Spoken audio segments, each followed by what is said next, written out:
when I see a three-dimensional illustration or three-dimensional depiction, any form or any image on a two-dimensional surface, I am aware it's an optical illusion, but I found the optical illusion to be quite a fascinating phenomenon.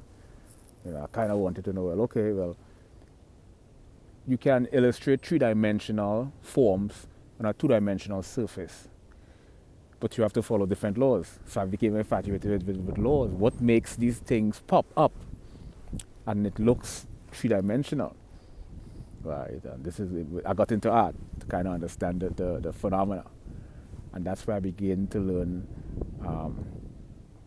like certain areas of geometry. Like there's something called vanishing point. Vanishing point is the point. There's a point at the horizon. It's like a V, expanding V, where the two receding lines of the V diminishes. And this is like a geometric reference point for illustrating, let's say, a commercialized area, a city. And this is what gives you the reference. And it has to do with diagonal and horizontal lines. Diagonal and horizontal lines are used primarily on a two-dimensional surface to illustrate the three-dimensional optical illusion that we perceive as three-dimensional art on a two-dimensional surface or canvas. There's a lot of diagonal lines. That's from a geometric standpoint. That's like the geometric architecture of art formation. There's these diagonal lines and these, it's fascinating. And you have these, because we have up, down, left, right, front, back on the three-dimensional plane. But on a two-dimensional surface, we don't have up, down. We have front, back, left, right. So that up, down is replaced with diagonal lines, perpendicular angles. Everything is sort of slant. It's a fascinating. And you have shades in art now, shades and light and color, different shades of darkness. Like how water is illustrated through art is a fascinating phenomenon, because water is a mixture of light and darkness. And how water emerges in art on a two-dimensional surface is when you see, with darkness and light, it has to be set, the frequency, the shades have to be set at a very specific opacity. So if the darkness is set at a very specific opacity, and the light is set at a very specific opacity, this is what illustrates water, how water, and technically water is always a color, because there's always something that's reflected from a water. So now you know that to illustrate water, you have to get into shades. It's a mixture of light and dark.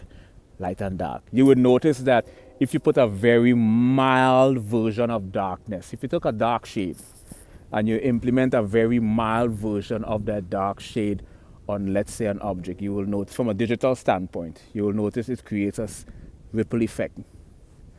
The color itself begins to ripple. And when you zoom out, you begin to see a three-dimensional illustration of the ripple effect in water on a two-dimensional surface, and it's a fascinating phenomenon. What caused this three-dimensional interpretation or the optical illusion in the eye is because the darkness that's used, that opacity, the level of the darkness opacity is so mild and subtle that it creates ripple effect. So this is how we create water. The darker the shades determine what aspect of the water the light is not reflecting on. And I find I got into art, I'm from a research scientist perspective. I noticed that art is helping me unravel a lot of different phenomena. The geometric structure, facial features, people's personality and characteristics you have to take into consideration. How light reflects on an object. So you have light that's reflecting on an object, and it's created a shadow.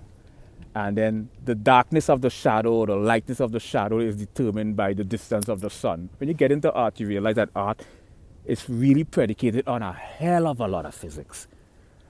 Because if you understand how light and the electromagnetic spectrum operate, you would notice that the reason why, let's say an apple, hypothetically an apple, why is the apple shade dark? The apple shade is dark is because you see the darkness of the shade, we can determine the distance the object is from the light. It's a fascinating phenomenon. You could calculate the distance between the object and the light by the level of darkness of the shadow that's being casted. Now, the further away the light is from the object, the shadow will have a less opacity. It becomes more translucent and translucent, right? It loses its translucency until it deteriorates and become transparent. You could see right through it. So I find art to be intriguing. The ability to draw. How you could use darkness how you could just implement a single touch of light and the object pops. Light makes the object pop. Wherever the light is reflecting on, you have to figure out the level of opacity. Again, it has to do with the shades of white. You have to use the right amount of white to implement on that object to make that object pop, to give that three-dimensional illusion. It's an illusion.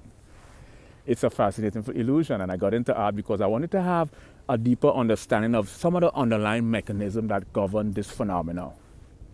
We know it's not a three-dimensional depiction, but it's creating an optical illusion. I wanted to understand the laws governing those factors and things like shades. And going to look at the ocean, you would notice that the ocean, if you have to replicate the ocean in art, you have to sort of look at the ocean not from a three-dimensional perspective that I am using right here, right? You have to cancel up, down, and you have to kind of look at things two-dimensionally. And when you look at things two-dimensionally, front, back, left, right, and you exclude up, down from the equation, and you look at the ocean from a two-dimensional perspective, you have to exclude up, down. You would notice that the light is really a byproduct of light and darkness mixture. It's light reflected on dark.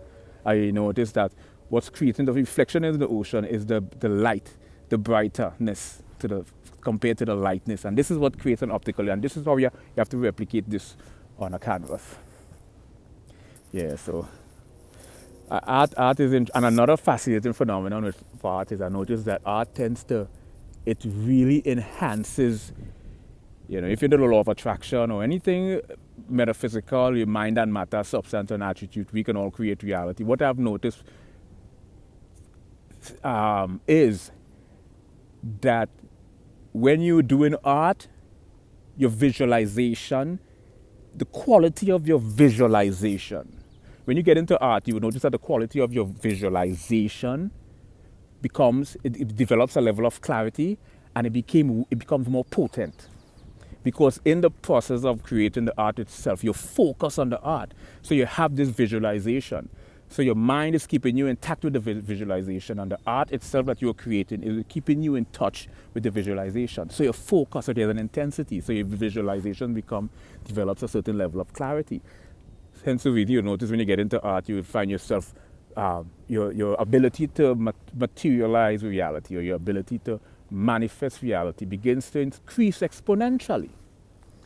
This exponential growth is a byproduct of how you are immersed into the art itself, because the art it's like a ritual. It is a ritual.